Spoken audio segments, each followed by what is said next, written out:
Thanks for joining Sapelo Nerds, a coastal science podcast. I'm your host, Corinne. And I'm your host, Brittany. And we work at the National Estuarine Research Reserve, or NER, on Sapelo Island, a Georgia barrier island. Today, we're going to talk to you about the other residents of the barrier islands, the people. And not just any people. That's right, the most elusive of humans, the millionaires. While the barrier islands have been homes to diverse people over numerous generations, one group that always seems to stick out for their unusualness. During the 1900s, ultra-rich socialites bought up the Georgia's coast and used the islands as their own personal playgrounds. Some for good, others... Not many people realize the amount of million and billionaires that used to own land across our barrier islands. In Georgia, we have had numerous famous landowners who most prize the coast's seclusion and privacy, not to mention the sprawling nature. For example, did you know that the Jekyll Island Club was the most exclusive social club at the time, with possibly the greatest concentration of wealth the world had seen? The Jekyll Island Club was a private club founded in 1886 with membership limited only to the ultra-elite. Most notably, some of the names include Rockefeller, Morgan, Astor, Gould, Vanderbilt, Pulitzer, and McCormick, among many others. It was said of its members that in times of crisis, they were more powerful than the government itself.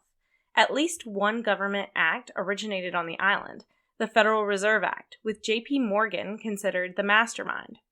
When Germans torpedoed a tanker nearby in 1942, the government ordered Jekyll Island evacuate and placed it under the protection of the Coast Guard.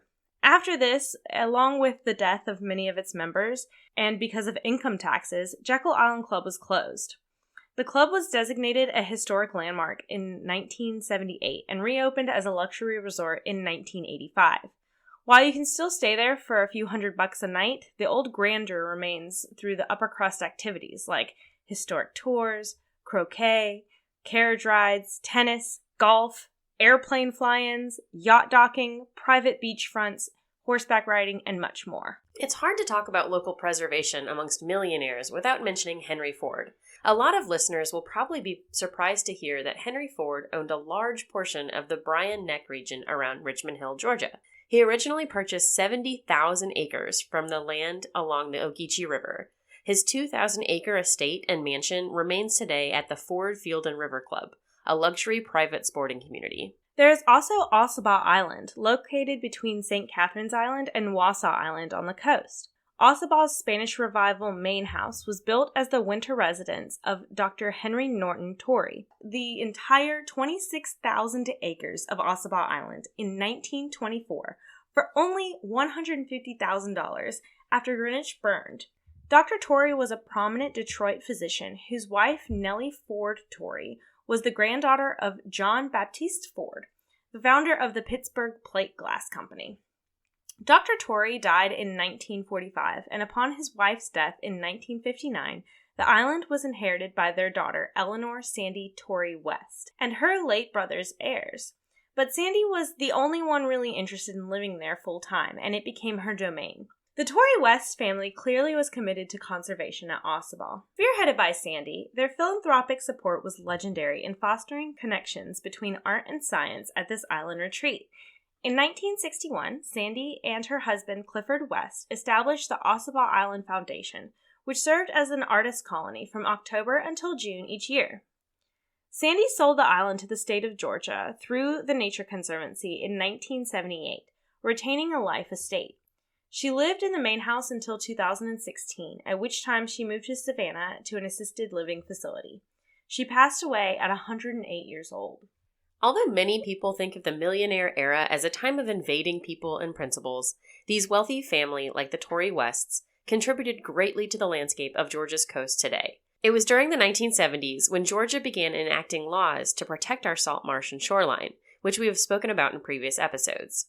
The Georgia Coastal Marshlands Protection Act was spurred on, surprisingly, by the uber-wealthy who inhabited the barrier islands. Most of these landowners wanted to preserve the magical place that they now called home, to ensure their privacy and to prevent Georgia from becoming like many crowded vacation spots in Florida and the Carolinas. The support went a long way, with many of these landowners voting to turn their property over to the state to help ensure the conservation of the islands. In our description, you can find a link to the book Coastal Nature, Coastal Culture by Paul Sutter as a great resource for understanding the environmental history of Georgia, particularly with regards to the players that helped to ensure our coast remained protected from overdevelopment. Yes, that's sort of what happened with Sapelo when R.J. Reynolds, the tobacco heir, came to live on the island. Although many question his methods of purchase, he ended up with over 16,000 acres of the island. He had originally purchased the land from another millionaire, Howard Coffin, the owner of the Hudson Motor Car Company in Detroit. R.J. Reynolds used the island as his personal playground for over 30 years. He revitalized the mansion on the island and helped to create the University of Georgia's Marine Institute. When he died, his widow, Anne Marie Schmidt Reynolds, sold the land to the Department of Natural Resources in 1969, and the final piece in 1976, which later created our National Estuarine Research Reserve. And even more recently, the remnants of the millionaire era can still be felt on Georgia's coast. Billionaire Philip Anschutz, an owner of the LA Kings hockey team, purchased nearby Sea Island and plans to keep portions of it undeveloped. He and other wealthy homeowners also contribute to the St. Simons Land Trust, an organization that has bought about 1,000 acres of St. Simons through local contributions in order to preserve it. Yep, and Alec Robertson, a former international banker, recently spent $15 million of his own money to restore an 8-acre beach on Tybee. The project involved nearly 50,000 cubic yards of sand. This costly project was necessary as scientists hypothesize that climate change will cause stronger storm surges, which has already raised sea level around the Earth by about 1 foot.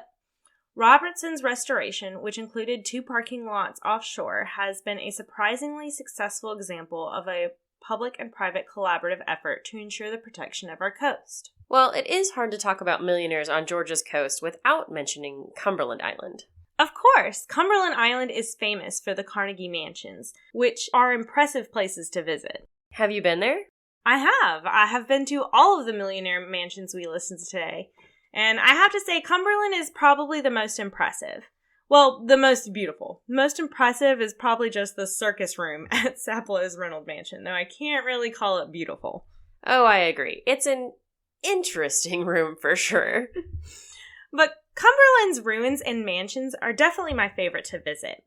In the early 1800s, Thomas Carnegie, brother and partner of steel tycoon Andrew Carnegie, purchased 12,000 acres of the land on our largest barrier island for only $75,000. He helped to revitalize the 59-room Queen Anne-style Dungeness mansion, with the refurbishment not fully completed until after Carnegie's death in 1886.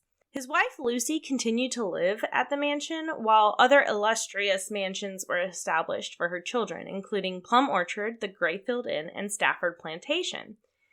In 1959, after the Carnegies had long moved out of the Dungeness mansion in 1925, the mansion was destroyed by fire, alleged to be arson. Many stories and lore circle the fate of those who lived on Cumberland and in the Dungeness mansion itself, but the ruins are preserved today by the National Park Service as part of the Cumberland Island National Seashore after Lucy drafted a will forbidding the sale of any particular pieces of land on the island without the consent of all of her children. When a mining operation was proposed on the island, Nancy Carnegie Rockefeller refused to allow the sale.